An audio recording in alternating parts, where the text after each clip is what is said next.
Good evening, everyone. This is Enrique Sanchez with Spanish United. Tonight we have a very special guest. Would you be kind enough to introduce yourself to the audience, please? Hi, my name is Alex.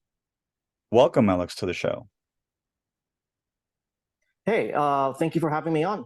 Likewise, as we had spoken previously over the phone, the topic of tonight is going to be an important one because it has to do with people with disabilities and the Hispanic community. And I know that you work working for people, that are disabled and people for those types of services. So we would like to start off with how you got into working in that field and what is your experience in dealing with people that are developmentally challenged? So the thing that got me into working in this field is that back when I was in college, I did a little bit of job development part-time.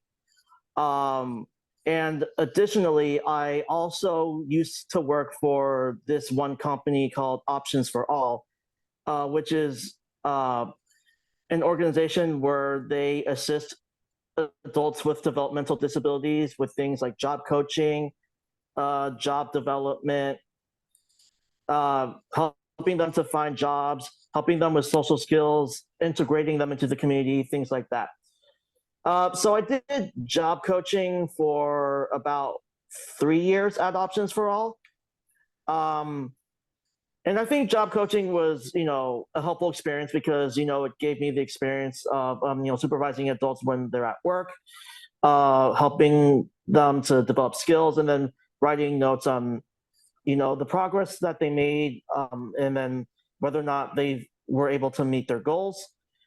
Um, However, what I did find is that after doing job coaching for a while, I think it ended up not really feeling as fulfilling for me later on because eventually a lot of these adults started getting really good at their jobs, and then it left me not having as much to do in terms of being able to actually help them because they were so good at what they were doing at that point.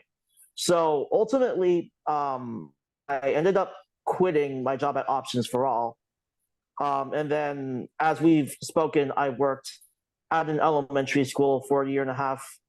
Um, and I ended up not really liking it. It didn't really end up being a good fit for me. So then I recently joined another organization called Adjoin. It's very similar to Options for All, where they help people with disabilities with the things that I had mentioned earlier with Options for All. Hmm. However, the difference with this job is that I'm working as a community support specialist.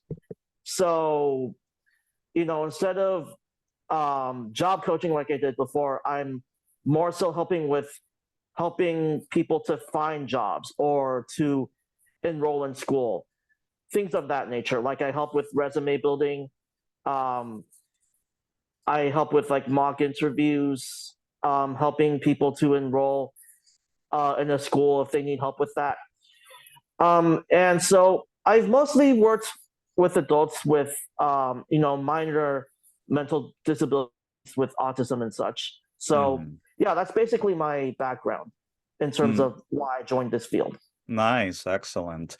Yeah, I think you're actually doing a very wonderful field, wonderful service to the community. And one of the reasons why I bring it up because one of the things we do in Spanish United is that we talk about the social issues and try to implement reforms, through lobbying, through writing petitions, because I look at things from a case to case basis, and in many cases where you have many areas of predominantly Hispanic, I've seen many Hispanic families that may have children or may have an adult family member that is developmentally disabled, and for many reasons, many of them are not able to get them the help that they need, and I don't see too many Hispanic people that have access to these types of services. So one of the things that we do in Spanish United is to try to make referrals to those that may need services, because many Hispanic people, especially if they're immigrants or if they don't speak the language, many of them don't know where to look for help or to even find help. So this is where we come in to try to at least get the people in the right direction, because there's a lot of Hispanic people that are disabled, developmentally disabled, and it can be difficult for them, especially with the Hispanophobia and prejudice happening today. We try to do what we can to try to help them in the right direction. So I also wanted to ask you to the second question, like from the clientele that you deal with, like you get mostly all types of people. Like, have you ever had many Hispanic people that have gone to ask for, how they could get services for resources for job placement and that type of thing? Yeah, so I have worked with a few clients who are Hispanic. And in fact, I actually recently got a Hispanic client on my caseload, and he's needing help with something similar as you described, with like because he has a special needs client and he's Hmm. looking to like enroll in school. So basically, I am currently helping him with that. He's trying to take a GED course uh, because he doesn't have a high school diploma. So he's taking a GED course that I'm helping him with. He's getting tested on subjects such as language arts, social studies, science, and basically, while he's taking that online course, I'm there with him, just to assist him because he does have a little bit of trouble doing that kind of thing on his own. And I'm also in the process of looking into other things like finding him other institutions, other companies that he could enroll in, with him to uh, you know get the education and the degree he needs. Um, so yeah, that's basically the experience that I've had. Just with working with Hispanic and like just clients on my caseload in general. Yeah, because I just feel that many Hispanic people, especially the ones that are special needs, a lot of them struggle a lot and many of them, especially if they don't know English, they tend to be like let back. And what my concern is that the same level of of access that other groups have, should be made available to Hispanic people, because again, Hispanic people tend to be left out in many things. They tend to be excluded, and I think it's very important that to prevent Hispanophobia and to get Hispanics to be seen as part of the country, I believe they need to be more involved, especially when it comes to services, because it's going to help them to be more productive in society, and at the same time, it's going to help them to reach their goals and where they need to be. And I feel that education is a major important factor that's missing, the missing component in the Hispanic community. Like one of the things that we do is that we try to encourage workshops to emphasize education, because many Hispanic people are struggle, even those that are not special needs, is primarily because they don't have a degree or a type of skill that could help them to have a better wage job, and many of them stay in that cycle of poverty. And I feel that those that are special needs, especially that are Hispanic, I see that a lot of them have a huge potential, but because of Right. circumstances, they need to be pushed in the right direction. Yeah, I absolutely agree with you. Yeah, I mean, I think the really nice thing about the uh, organizations that I've gotten services from or that I've worked with is that they help people from all different kinds of backgrounds, including Hispanic people. So I think it's really a matter of like, for your group Spanish United, that's supposed to be helping, Hispanic people with their needs. I think it's really a matter of pointing them towards the resources that they could use because it's like, for example, at Join, which is the company that I work for, I actually have already worked with a couple of Hispanic clients. So, for example, I think that's definitely like an organization that could definitely be very useful for Hispanic people with special needs that are looking for resources to help them with education or employment. Okay.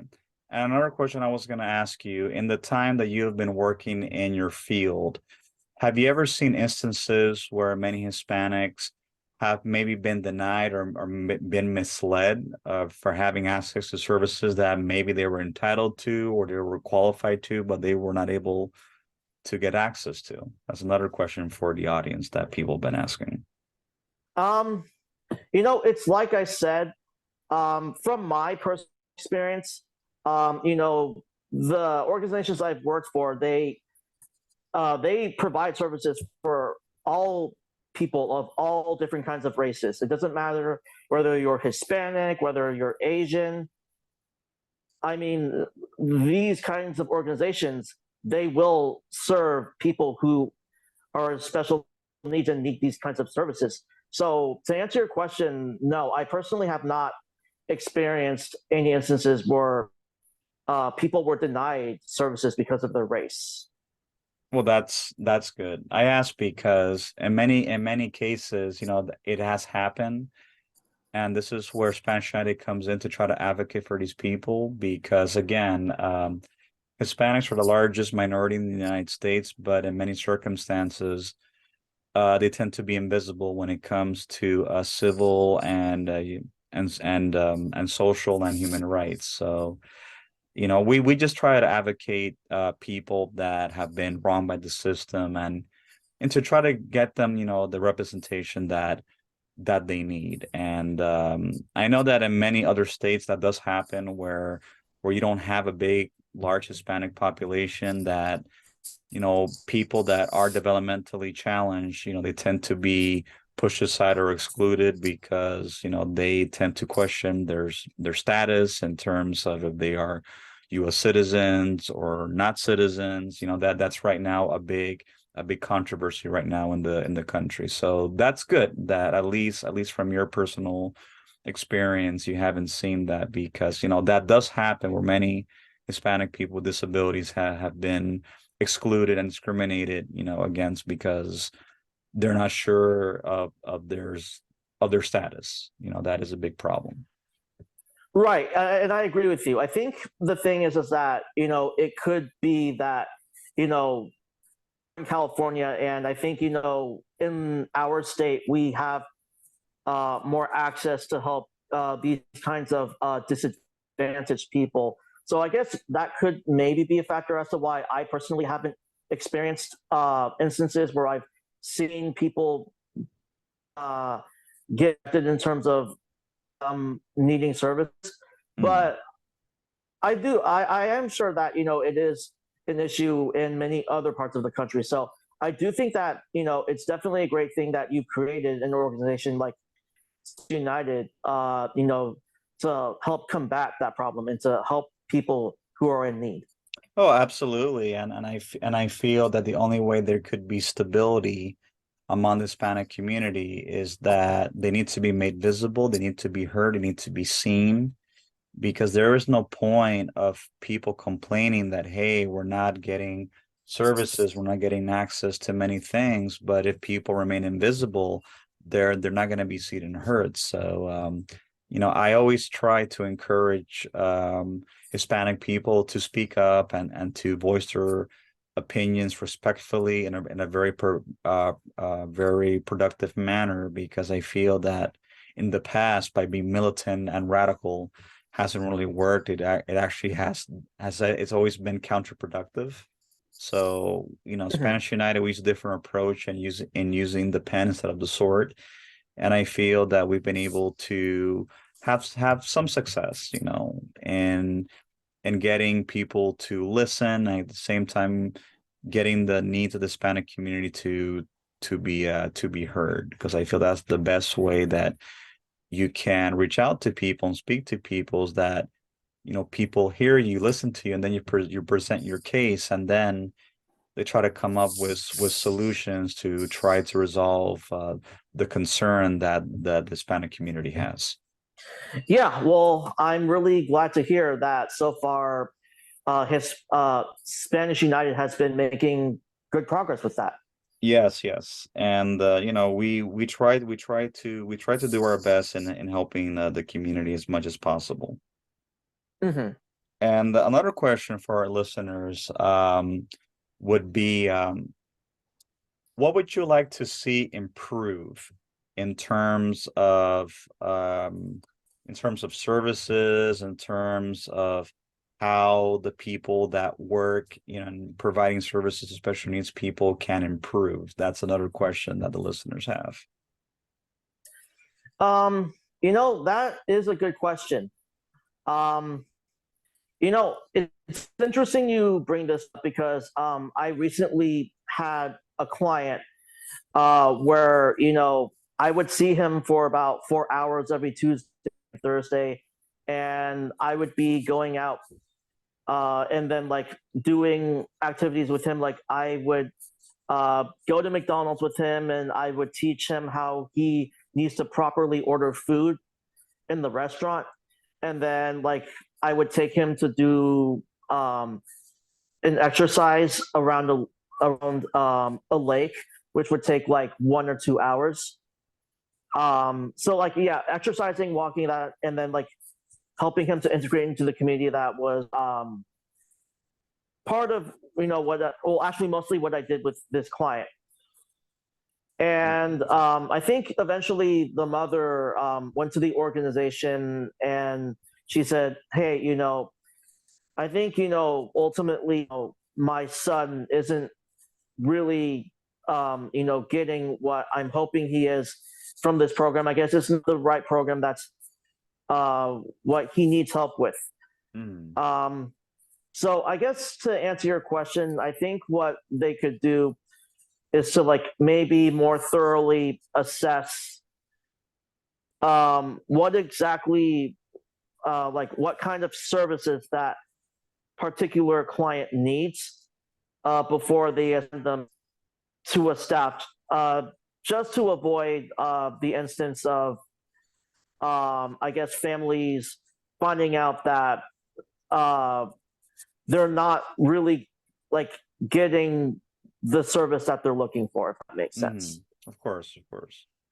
And I do believe that every organization, especially governmental agencies, they need to be held to the same standard as, let's say, other entities that provide services, because these are taxpayer funded agencies, and a lot of people that pay taxes want to see their tax dollars at work. So that's one of the reasons why I asked, because the only way there could be progress, and at the same time there could be a harmonious, productive society, is that when we spend money through our taxes to fund programs and services to help people to be independent, so that way they could be themselves productive members of society, where they also pay taxes to the system. There needs to be transparency. There needs to be accountability. There needs to be oversight, because when there is no oversight, like in the case of the DMV, for example, which a lot of people are very upset with, and also criticize, is that the level and the quality of service is very low, and that causes people to get frustrated, causes people to get upset, and at the same time it doesn't do anything for the community. It just creates frustration. Right, absolutely. I think just no matter whether you're a disadvantaged member of society, or I guess if you're someone who has more luxuries, I think everyone deserves equal opportunities in terms of the resources that they can get for help. Absolutely, and that's the only way that it can be done is that there needs to be an oversight and accountability of where our money goes. So I think that's very, very important. And on a final note, do you have any comments or questions that you have before we conclude this interview? Yeah, I will end off on one final comment. My advice is, no matter, what you may be going through, um, always look for opportunities for help if you need it. Never give up. And, because I will say that as someone who's worked in this field and as someone who also has autism, I've learned the skills of seeking out services that, I need for myself. And then also, I now work for an organization where they help people to provide, these kinds of services for career placement or enrolling in school. So my advice is to, just keep looking and don't give up. And then, just as much as possible, ask for help when you need it, and then just keep looking for the sources that you need. Excellent. So we conclude with this evening's podcast service. I wanted to tell you thank you so much for being on the show, Alex. You have been a very excellent host. And for those that are listening, we are on all social media platforms. We are on Spanish United, Facebook, Instagram, Twitter, now known as X, and also YouTube. And anyone wants to make donations, we are on PayPal and Cash App. Feel free to reach out to me. And as soon as I finish with this interview, I will send you the link so you could share it and take a look at it at your convenience. Okay, yeah, that sounds great. And thank you again for having me on. I really appreciate it. Not a problem, Alex. Have yourself a wonderful evening. Yep, you too. Bye-bye.